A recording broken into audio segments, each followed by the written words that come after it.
Welcome to episode 9 of the podcast. Today we have a very special guest from the States. Talking with us is Katherine Holzer, who is a genetic counselor.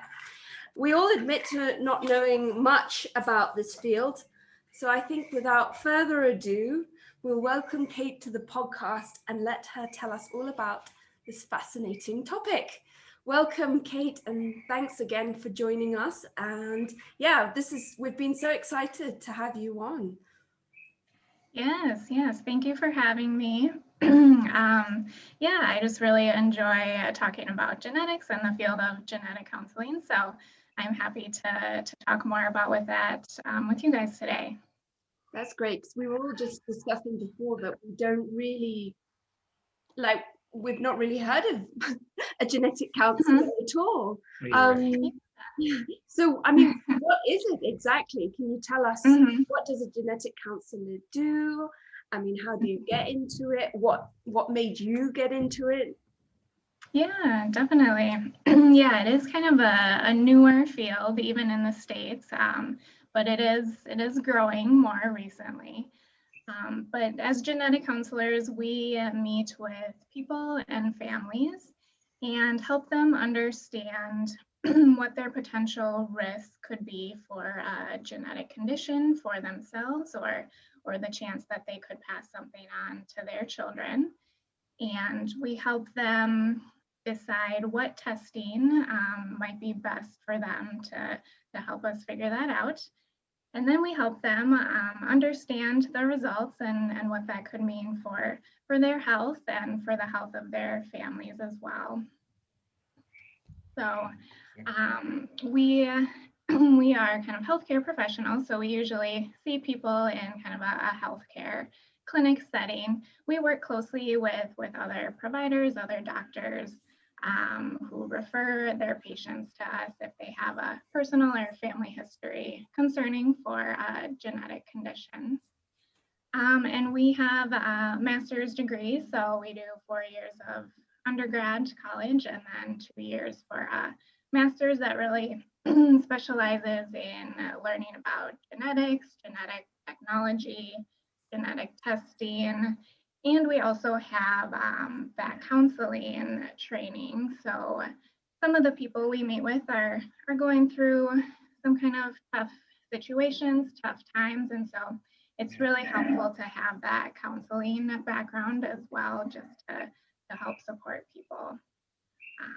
And so that's kind of how I got into the field. I really wanted to work with people kind of one-on-one or in a small group setting, help educate them, and then help them make decisions and just adapt to what genetics could mean for them and their families. Yeah, that's very interesting, and I can imagine the counseling part must get so important because some of these conditions, I guess, are pretty serious. Yeah. So, what conditions? What sort of a usual sort of types of conditions you come in most contact with? So some conditions, are things we see in children, but also adults, just kind of common genetic conditions that people might be aware of, like Down syndrome is very common. Other conditions could include a lot of things that we see are people with cancer. So if they have a personal or family history of cancer, that's a big part of what we do, just to see if we could figure out if someone has a genetic predisposition for that. And do you ever find like some of the testing you do sort of like skip generations, or it's usually sort of, as expected? So usually it doesn't skip generations, but sometimes a parent might not have the condition, but they could still have the gene and pass that on to their child. So there's there's a couple different ways that genetic conditions can be inherited, and so oftentimes it's from a parent, but sometimes it's also just random or sporadic in a child. And Okay. and is the point sort of to try and just get it early, to identify it early and then just manage it, or even treat it? Mm-hmm. Yeah, so sometimes the point is just to kind of, if someone already has symptoms or a suspected genetic condition, the point is just to try to get answers for that family to help them know kind of what to expect for the future. And then for things like cancer, the point is if someone knows that they have a genetic predisposition for cancer, then they can be more proactive about their health and about their cancer screening, so that if it does develop, hopefully they can catch it early, or sometimes they can even do things to reduce the chance of cancer happening in the first place. And sort of what types of genetic tests are there? Because I think I've only come in contact with like what the one Andy was saying, that 23andMe or something. Yes. So I did 23andMe with for health screening, and my daughter did it, and then I put it into Gene Genie online. Break it down, for other reasons, to metabolization of medicine and finding out that and different things. And obviously, I had already discovered, actually, from a blood test and having a doctor screen my blood samples, that I had a blood glucose issue. That despite being fit and healthy, my T3 cells weren't uptaking blood glucose, insulin readily. So he pointed out that I've probably got a genetic predisposition. So I did, I was doing a 23andMe anyway to find out ethnic background, everything else just for a bit of fun. But I thought I'll do the health one as well. And that showed me as a 50-50 chance of being type 2 diabetic. So I thought that kind of ties in with that. Fact is, I'm actually probably more than 50% likely because I've already got issues with blood glucose. And then, there was a couple of other things like late onset dementia, which I knew run in my family anyway. There's obviously, I think, a higher rate of getting late onset dementia as well. But, I'm interested to know how accurate those tests are and what other tests are available. And Yeah, that's a great question.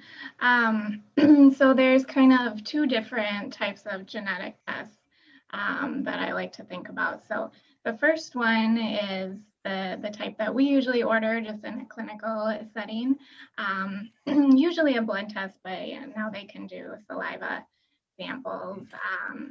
So this is where basically they sequence the DNA of the genes that we ask them to look at, just kind of looking for any spelling mistakes, spelling errors within the genetic code. So this type of testing is very accurate, very comprehensive, although there are still limitations. And so that's why we like to meet with people just to let them know what those limitations are. And then that type of testing is for usually for what we call single gene conditions.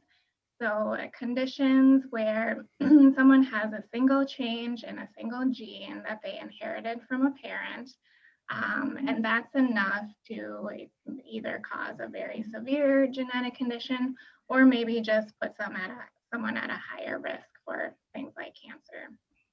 So then the other category is what you were talking about, Andy. We call that direct-to-consumer testing. Yes. So, so 23andMe. Yeah, so can order it from the comfort of your own home. Just have to spit into a tube, and you don't have to necessarily go through a doctor or your doctor's office to get that type of a lot of what direct-to-consumer testing looks at is what we call multifactorial conditions. So multifactorial just means many factors are involved in the condition. And so it's a combination of genetics, maybe multiple genes inherited from both parents, but then also a combination of environment, like diet, lifestyle, we know that can also impact our health. So the multifactorial conditions in the direct-to-consumer testing, it's looking at what we call single nucleotide polymorphisms. We call them SNPs for short. And that's kind of exactly what they are. They're just little snippets of our DNA. So they're not sequencing the entire gene. And so that's why it's just not as comprehensive as the genetic testing that would be ordered through a doctor's office. So potentially, there's a potential that some things could get missed if someone's result comes back saying they're not at risk for diabetes. It doesn't necessarily mean that, because they could have a different SNP or mutation that wasn't found by the testing.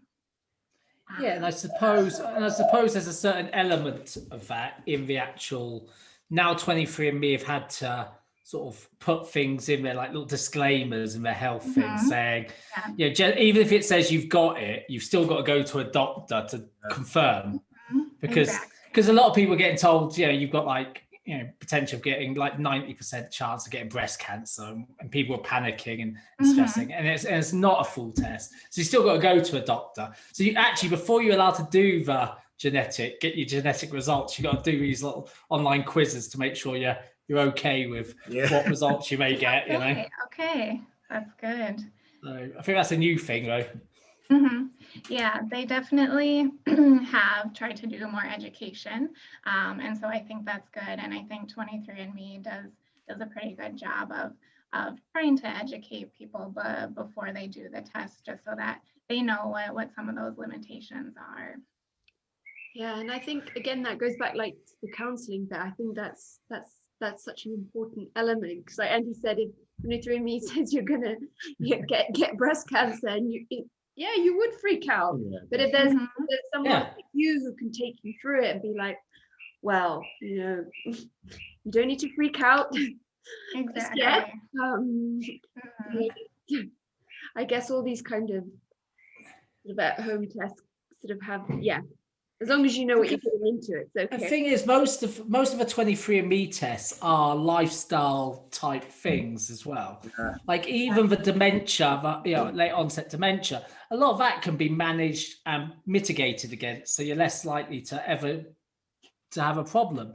So it's nice for me to have the indication, but I wasn't gonna sort of sell my sort of soul to it. I know, my girlfriend Kat, she was really worried because she had a really high level of potential dementia.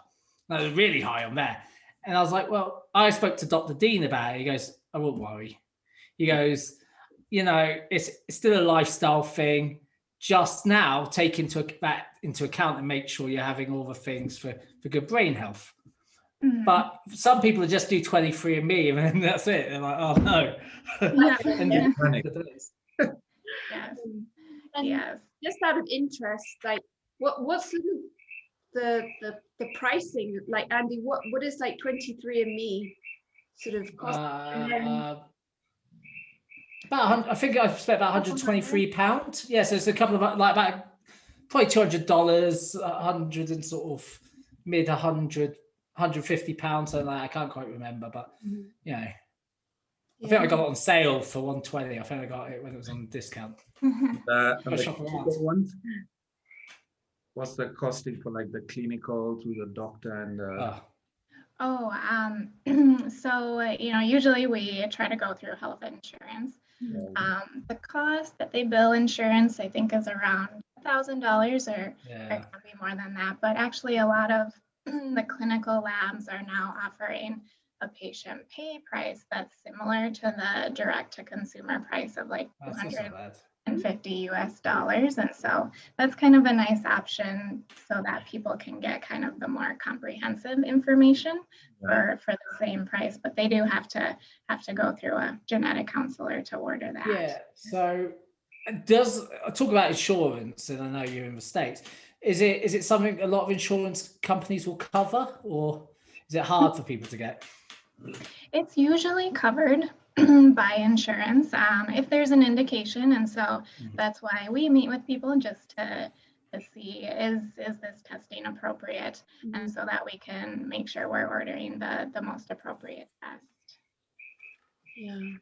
And I mean, it's so by a new field, like how long has it sort of been around? And I mean, do a lot of people get tested? I mean, because and you've heard of it before. Like I hadn't. You know, the funny thing is, I had actually heard about it in dogs first. Both my dogs have had genetic tests for certain conditions, like that affect Alaska Malamutes. So we've both had DNA tests done to make sure they don't have AMPNR or dwarfism or the long coat gene, and various tests that they've had done on them, which is way before I did 23andMe. So you know, I thought, yeah.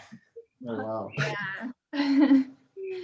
Yeah, genetic counseling has been around for 50 years at least, but it used to be more so just working with children and families, working with pregnant individuals in the prenatal setting. But now that we're able to test for other genes like cancer and heart conditions, it's really grown since then. And so I'd say the direct to consumer testing has been around for maybe the past 7 or so years. Wow. Okay. Wow, Is it tied to a sort of human genome project? I always feel like these things all I was sort going of to ask tied. the same question. Yeah, so You asked that, there you go. I was thinking it like, maybe the engineering super babies, or I don't know. Yeah, the Human Genome Project really kind of spurred on a lot of the newer genetic testing technology that we have now. And so I think that's really helped and hopefully made it more accessible to people, although we still want it to be more accessible to more people. And so I think in the future, all of us will probably have some genetic testing, even more of the more clinical genetic testing, just because part of the goal and the benefit is if someone knows they're at higher risk for a genetic condition or disease, in some cases they can be more proactive and change their lifestyle to prevent some of the more severe symptoms from happening. Yeah. Has there been much progress in accuracy or type of testing? I know you said it's come a long way, especially in the last 7 years. Are we seeing more accurate testing, or? Yeah, it's the testing has gotten more efficient and cheaper. And so it used to cost maybe like $1,000 or $2,000 to sequence just one gene. Now we can sequence 20, 30, hundreds of genes actually all at the same time for the same price. And so the technology changed to make it easier to look at more genes. Wow, that's a huge step. Yeah. How long does it take? So the testing, doesn't take too long, but it's the interpretation of the results that can take a while. And so depending on how many genes are looked at, usually takes about a couple weeks, which isn't bad. For some tests where they're kind of looking at all of the genetic material, that can take a couple months to get those results back. And like the way it's sort of applied in health and lifestyle, is there a way the genetic testing is applied in sports? Is there some way the sportsmen or sportswomen use the genetics tests to know maybe you're better playing this sport or certain sport, or muscle fibers, all the that comes with the testing, rather than just health conditions and lifestyle conditions? Yeah, I think some of the direct to consumer testing is looking at that. And so, with that, I think we're still learning more about even just, health conditions like diabetes, heart disease, high cholesterol, but traits as far as, what exercise might be most beneficial for someone. We're still learning more about the genetics of that. We have a long way to go with that. And so some of the companies are starting to provide information, but I don't think it's very accurate just because it hasn't been studied a lot yet. Yeah. I think there's a danger to it as well. Like Eddie Hall promotes one. Yeah. And he got his whole family to do it, and it showed that they had like these powerlifting genes, which is not unusual because he's the world's strongest man. So I could have told him that. But the fact is, but he looked at his whole family. But there's a risk that, like for me, if I say did that for Kaya, my daughter, I would then go, oh yeah, she's got these genes, and then you start trying to force your kid to do that sport. Definitely, yeah. And then the fact is, it may be not that accurate, and and children may not enjoy it. I still think there's, let your kids find what they're naturally good at and enjoy. Right. Yeah, but it would also be a game changer in sports. Can you imagine once you're in the sport, you're a basketballer, footballer, whatever, and then you get tested and they find the perfect, I guess, formula for you to excel. It would. But yeah, I think in the ideal world that would be nice. Yeah.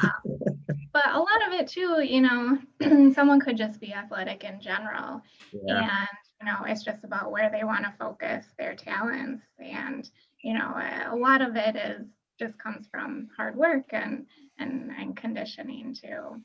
Exactly. Yeah, go on, Claire. No. I was just saying. I was going to say I was listening to a podcast last night or this one. I can't remember when. I think last night during my bath, right? And then interestingly, they were talking about the future PEDs and where is the stop and what's going to happen with performance enhancing drugs. And the theory is they're looking at sort of these sort of genetic sort of sequencing kind of so you take it like a virus and it affects your DNA and it changes stuff. Sort of you can remove like myostatin out of a body. Yeah. And then so everyone become a bodybuilder because suddenly no one's got any myostatin. It's really easy for them to produce muscle and everything else. Is that a realistic from someone who works in genetics and DNA? I was listening to this. I was like, I think we're probably quite far away, but is that sort of something we could expect in the future? I would say also very, very far in the future. Yeah. If we're going to be changing our DNA and altering our genetic material, it's going to start by trying to cure some of the more severe genetic conditions. Mm-hmm. So maybe very far down the road, we could look at enhancing, people.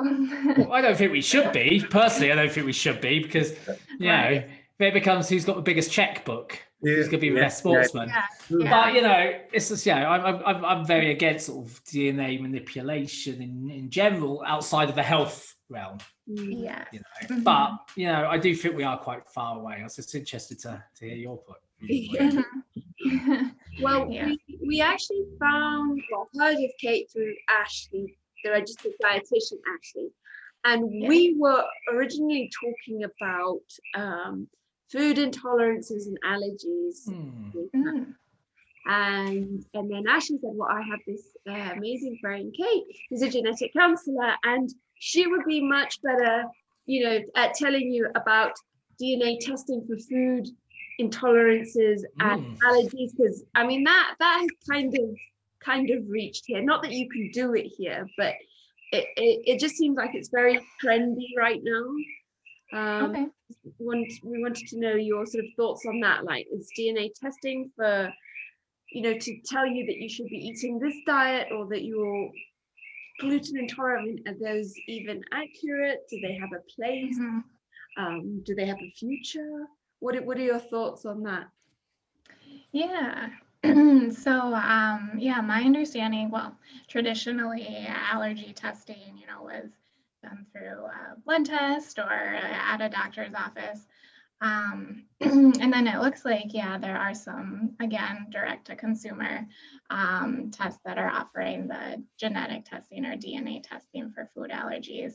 So I think, I would say kind of along the same lines of the other direct to consumer tests, they might be useful for someone if they just kind of want to get a preliminary idea of maybe what foods they are intolerant of or more sensitive to. But again, I think they probably have a disclaimer on the results or the website saying, don't make any drastic changes without talking to your doctor. And so again, they look at the SNPs. Just because someone has a SNP, it doesn't mean that they will necessarily develop that condition. So what the studies have done, they've taken a bunch of people with, we'll say, a food allergy, and a bunch of controls or people that don't have that allergy. They look at their genetic material and they look to see, do the people with this food allergy have something that's more common in them that could potentially explain why they have this food allergy that's not in the control group. And so just because someone has a SNP, it doesn't even mean it's necessarily associated with that food allergy, but maybe it was just more common in this group that was being studied. So, I think someone could do it, and then, they could follow the diet and see what happens. And if they feel better, great. But again, it's just not an end all be all. And we know that other factors like environmental factors can definitely play a role. Yeah, and I suppose the other thing for people to remember, I don't know why there's so much echo, but other thing for people to remember is that a lot of these direct-to-consumer tests seem to be updating their sort of control samples and stuff. Because I always click on my 23andMe and everything changes. Like, suddenly like I've gone from being this much with a little bit of Scandinavian, whatever, and it's all changed a little bit. And because they're getting more and more data in and they're able to sample more. And then it's the same with the health things, that there's potential for all of it to change because you're on the direct consumer, you're very much controlled by their sample base. Am I right in believing this? I don't know. Yeah. And it's just, especially with food allergies, we know more about the genetics of that than we did 5 or 10 years ago. Yeah. But we still have a long way to go. And so it probably, hopefully the genetic testing will become more useful in the future too, as they update their data and learn more. And Andy, when you did your test, were you here or in the UK? I can't remember. UK. You were in the UK, yeah. A bit hard to quick spit in the tube, yeah. Put it in the post, then come back to Kenya and look for it. But it's it's easy to do. I think you could probably even get them sent here from. I got mine via Amazon. I think they're everywhere now. You might get, if you were in here, get one sent from Amazon to Kenya, and then it'd just be a case of FedExing it back rather than put it in the Kenyan Postal Service, because that'd be gone. That'd be just gone somewhere. But the fact is, as I said, it's a great indicator, and it was a bit of fun actually initially for I was doing the hereditary one for a bit of fun. But then I decided to have the health one, but even then, I'm quite level-headed with things like this. I wasn't going to panic about any of the health markers. There's a reason doctors and health professionals go to university for so long and school, and so when it's a bit like when people go and get food intolerance tests, the electric thing from the old pharmacy. They don't work. But those things, people suddenly go, oh no, I'm allergic to this and allergic to that. Well, no, you haven't actually spoke to people that actually know You've not done a proper test. So just use these things as a possible indicator and think about it logically. Mm-hmm. Yeah, so, I think as long as people understand kind of the limitations of the direct-to-consumer genetic testing, and then, if it works for them and if it helps them improve their lifestyle, that's great. And but yes, we do say they should confirm the results with their doctor too. Yeah. I suppose it's like it's a tricky thing, the growth of genetics on the overall thing of people like Leon said about trying to create a perfect, almost perfect child from sort of embryonic stage to the realities are that we should be using it as a tool to make ourselves healthier, and still let nature play a part, but actually use it as a healthcare methodology rather than let's try and leave a perfect life all the time. It's not, no, there's no such thing as a perfect life, So, and trying to do everything perfectly. So that's just, I suppose my take on genetics. Yeah, and right now we can't necessarily change our genes or our genetics, but there are things that we can do some things we can control. And so, leading a healthy lifestyle and eating a healthy diet are part of those things. And so, as far as the utility of some of the direct-to-consumer testing, we're going to tell people to do that anyway, regardless of their results. So just as long as people understand that those things are still important too. So have you sort of had like clients where they've had issues from generations before, and then with the genetics test, depending on what the outcome was, and you were able to sort of change their lifestyle, correct it, and somehow it was fixed, and I guess that there were no SNPs in the future, or not yet, you've not yet come across such an aftermath with a client. Mm-hmm.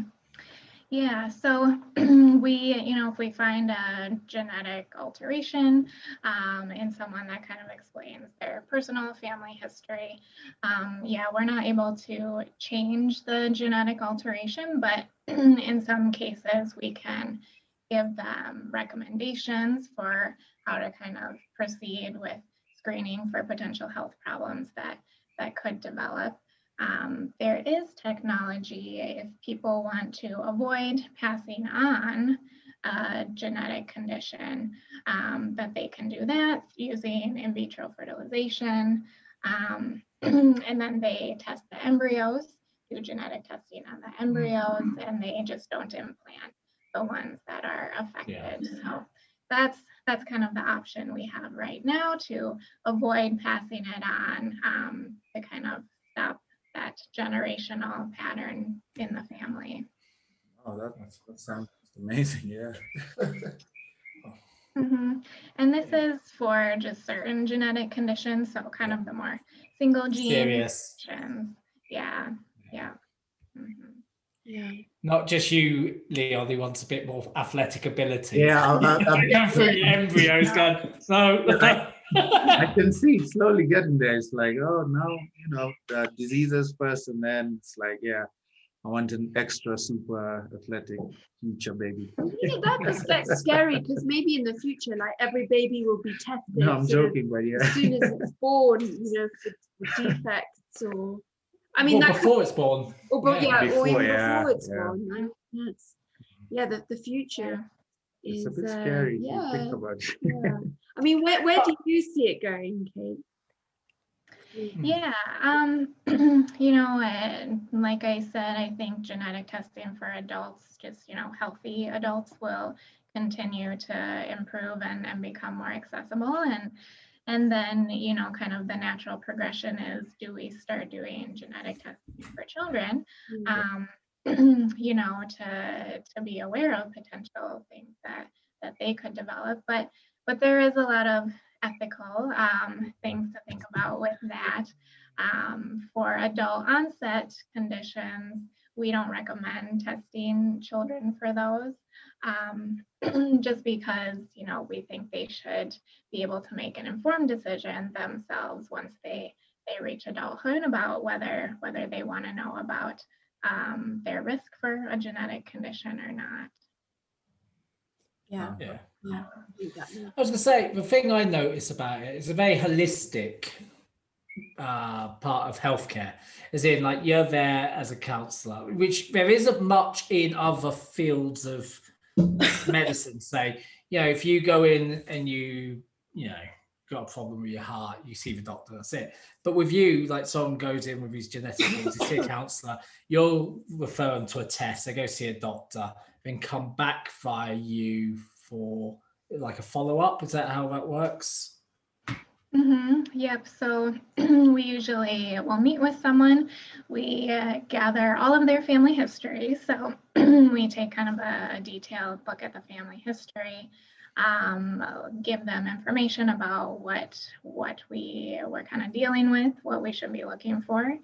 Talk to them about the testing, benefits, limitations, and then they do the test. And then we'll meet with them again in about a month just to go over all the results and make our final recommendations for what that means for them and their family. Wow. So yeah, we kind of work as a team with other healthcare providers with their which is doctors, great. Whether it's their oncologist or their primary doctor or a specialist that they're seeing. Yeah, and I mean, we always say that on the podcast, we're all personal trainers, and you know, it is a holistic approach, and I guess personal trainers could be involved in that as well, because you know, and nutritionists and dietitians, because you can sort of manage a lot of these conditions with, you know, good nutrition and training, Exercise. Yeah, it would be great to see more more of that being integrated in the field. So it's not really at the moment, sort of. I mean, do you work with sort of like dietitians like Ashley and sort of personal trainers, or not quite? Not a whole lot yet. I think, you know, maybe some clinics will have all of that available, but it's more so, you know, if someone's seeing a specialist because they're having symptoms of a heart condition or cancer, and then we get the referral. But, you know, yeah, or we'll make referrals once we get a genetic diagnosis to maybe a dietitian or personal trainer to kind of help with those things. Yeah, gosh. It makes sense that, like we always say, the healthcare world works better when working together. And I suppose, you know, is why actually clinics and everything, you know, it's great to have everything all under one roof. You know, I know often here you go to see one doctor and you go across to another plaza to see another doctor because you've been referred. You know, I just think accessibility to healthcare works better when it's done holistically. You know, people are more willing, once they're there, go see everyone, rather than like someone like me. I ain't going to see a doctor at the best of times, let alone if I got to go one day to see one, wait a few more weeks, go see another. If you can just do it all in one visit, brilliant. Yeah. Yes, it's definitely important, to integrate all those visits, and yeah, sometimes we'll go to specific clinics, and so like if someone has a new diagnosis of breast cancer, we'll meet with them. They'll meet with the oncologist and the surgeon and the radiologist. And so, yeah, it definitely can be helpful for the patient just to see everyone at once, and can be overwhelming, but I think they really appreciate just being able to get everything out of the way at once. Yeah, for sure. And for you, what's the most rewarding part of your job? Yeah, I think just, you know, sitting down with people and getting to know them, learning about their families and their relationships their family members, and just being able to answer their questions, give them information about what to potentially expect with the testing or the results of testing. And if we do find something, just being there to support them and kind of help them think about, how do I talk to my family members about this, and how do I kind of move forward after potentially getting a genetic diagnosis. It's a bit like all counselling. Is it a particular? Can it be? The hard days can be personally hard on you, and how do you personally combat sort of the personal hardship for yourself? Mm-hmm. Yeah. It's obviously tough for the clients and the people we're meeting with, but it can be taxing to see people going through really tough times. I think just kind of debriefing with colleagues, so with my other genetic counseling colleagues, can help because they've experienced the same thing, and then just kind of self-care is important too, making sure I'm taking care of myself so that I'm able to be present with other people. I think that's important. From the healthcare professionals I personally know, some of them are worse at self-care. And I think it's sometimes often forgotten in healthcare. Like, you're out there looking after everyone, but sometimes forget to look after yourself. Yeah. Exactly. Yeah, it can be hard to do, but it's important. Very. Right. And has COVID sort of impacted your work a lot, or? Not a whole lot, so that's been good. With genetic counseling, we don't need to do a physical exam on someone. Like, their doctor's already done that, or we have a doctor here that does that. So it's actually pretty conducive to like virtual visits. So we've been able to do a lot of that, and a lot of us were working from home for a couple of months. Because it really just is having a conversation with people, and so that's been nice. And now with the saliva testing, even for our clinical genetic tests, that's also made it really convenient for people to just stay at home, and then they get their saliva kit and send it back to the lab. Yeah, it's pretty convenient. Yeah. That is. I mean, I think I would be really interested in getting it done. I'm not too sure. You want to see what's Leon's only interested for creating a perfect athlete. That's all. I think the one, if I was to do one, would be like the lineage, to know half maybe Red Indian or something. You never know, but health. You're not. No, you're not. You never know. You never know. You never know. Never know. But, I think the health one, I'm not too curious. Yeah, like Andy doing it, I'm like, wow, that it takes big steps. Myself, I'm not too sure. Hard. Yeah, I'd have to actually come for counseling first. Yes, I think you would. Well, that's why counseling actually is probably the better way of doing it. You've got to be like me. I'm a little bit older than you guys, so I'm at a point where I'm in my 40s. It's easy for me just to look at it and go, well, I should be looking, for potential health risks as I get older anyway. And although I live a pretty healthy life, but also I know, as we discussed earlier, it's an indication rather than a sentence. Yes. True. Yeah. So bear that in mind when you have it done. I'd need to repeat that to myself for a while before I can. Let's do it. I don't know. I don't particularly like knowing. I'm good taking it step by step. I'm sure if you have a good counselor, I think that is key. It's really key. So you just don't freak out. But I think it is fascinating.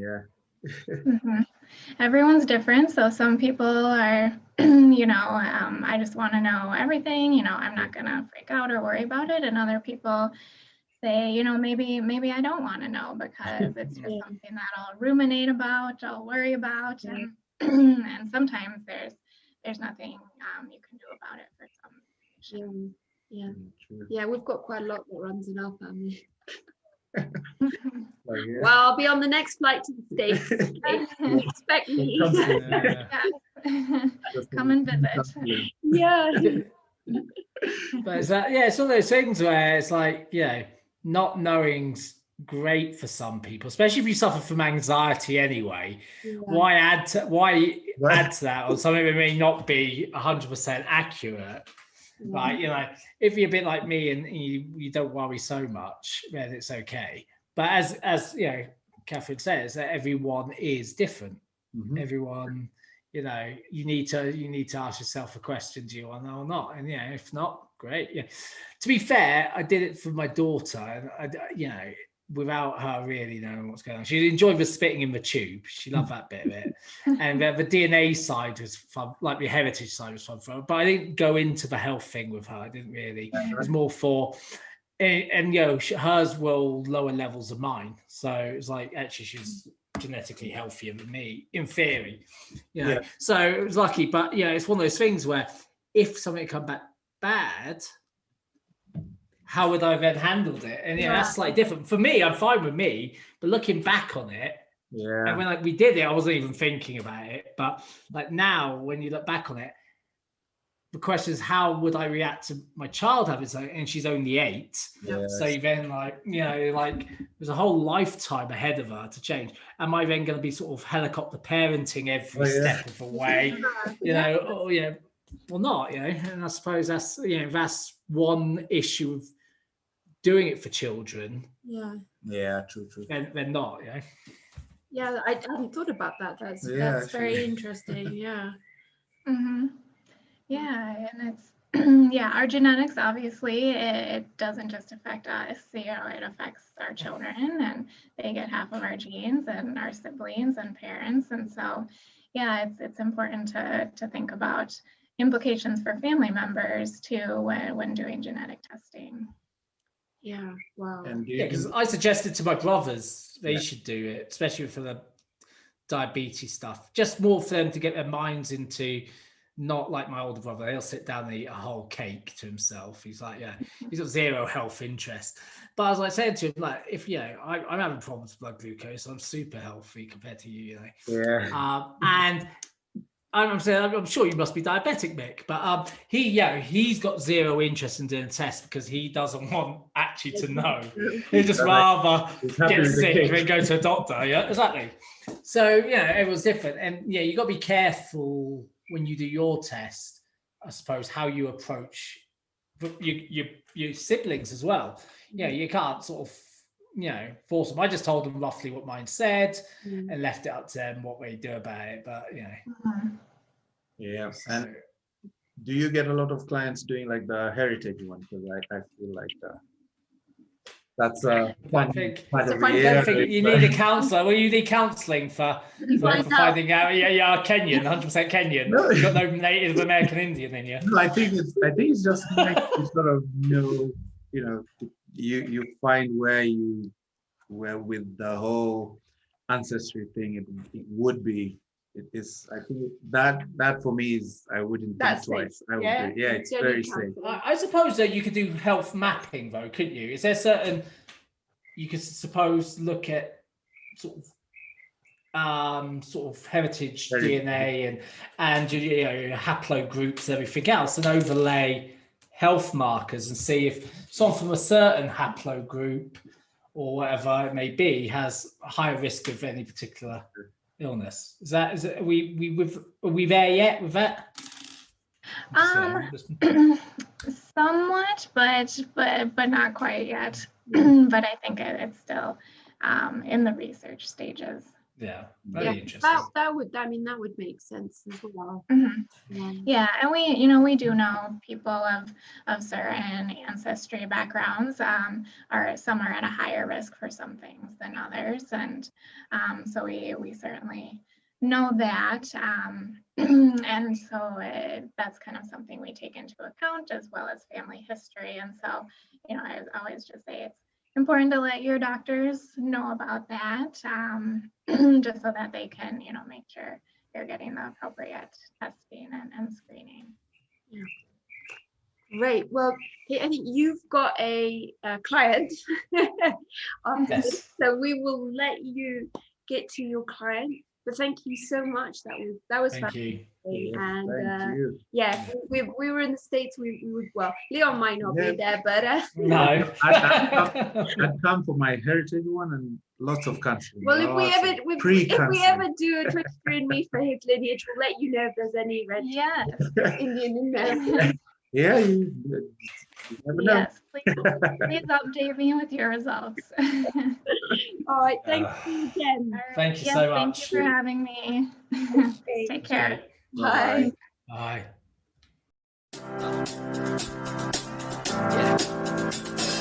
Yeah.